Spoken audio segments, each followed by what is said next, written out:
I'm Tennessean reporter Natalie Allison. And I'm Travis Dorman, a reporter with the Knoxville News Sentinel. And we were just media witnesses to the execution of Nicholas Sutton, which took place this evening, Thursday, February 20th, 2020, at Riverbend Maximum Security Institution in Nashville. We're going to talk a little bit about what we saw tonight, as well as some of the details of the case and how Nicholas Sutton found himself on death row.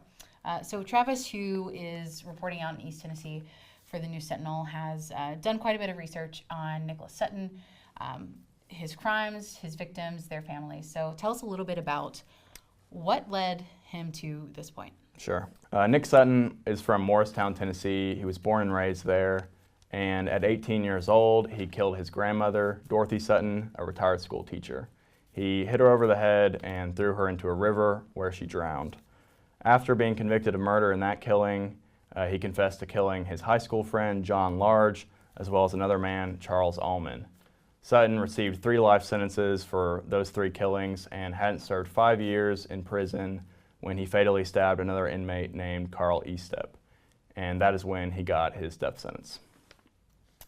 So there's been a series of appeals over the years and requests for clemency.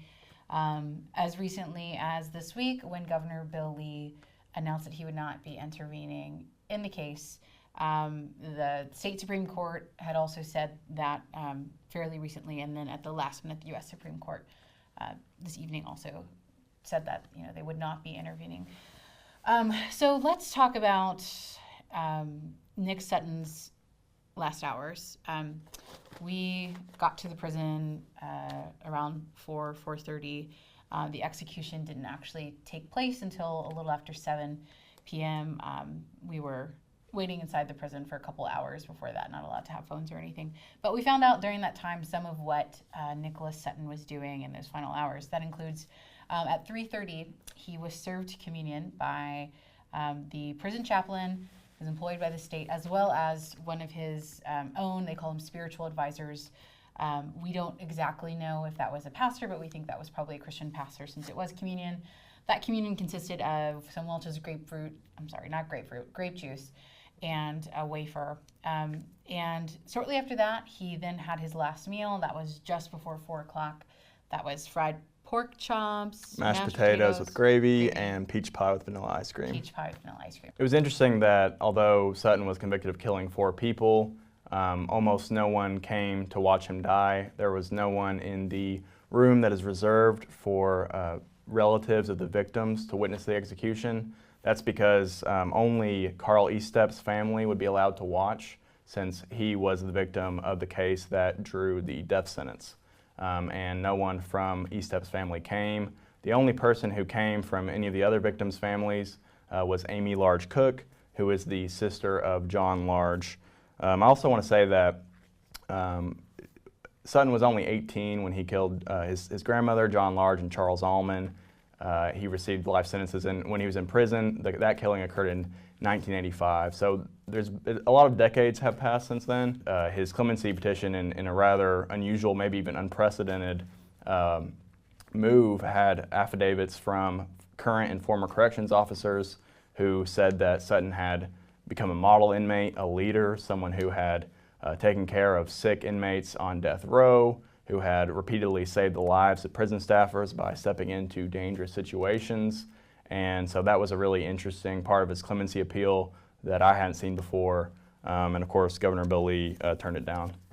We also learned that he had requested that neither his wife, who he has been married to for about 25 or so years, since he's been in prison, neither his wife nor any other family members come to the prison in the days leading up to the execution as well. He didn't visit with them in person then.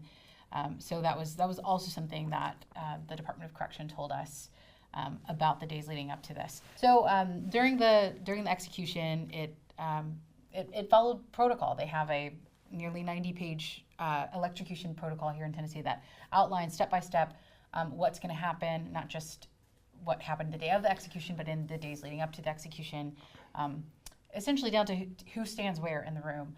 So the blinds went up. It didn't start right on the dot at 7. It started closer to a little 7:10, after 7:10. yeah. Yeah, I think the blinds went up around 7:12 or so. The warden, Tony Mays, I believe is his name, actually was the one who drew the curtains. And then there he was. There Nicky Sutton was sitting in the electric chair, not very far away from us. We're behind a glass, and he could presumably see into the room. The lights were out in our room, so I don't know how much he could have seen. I know some of us felt like he was looking at us, and you felt like you had. I felt like I made eye contact with him. Our room was dark, but his room was obviously not. It was illuminated by bright lights. So, and the officials did say that they think he could see us. So, I feel like I made eye contact with him. His head was shaved. That's protocol for an execution. He was barefoot, as Natalie noted. And he had a very just sort of somber, solemn look on his face. It looked like he was frowning and just looking straight ahead. And then when the warden asked if he had any last words, he spoke at length, and it was kind of hard to get all of it down with just a pencil and paper for me. But this is about the closest to what we think his final words were. I would like to thank my wife for being such a good witness to the Lord for me and my family and many friends for their love and support as they have tried so very hard to save my life. Don't ever give up on the power of Jesus Christ to take impossible situations and correct them. He can fix something that's broken. He fixed me. I want to uplift the name of Jesus Christ, Lord of Lords, King of Kings. I'm just grateful to be a servant of God, and I'm looking forward to being in his presence, and I thank you.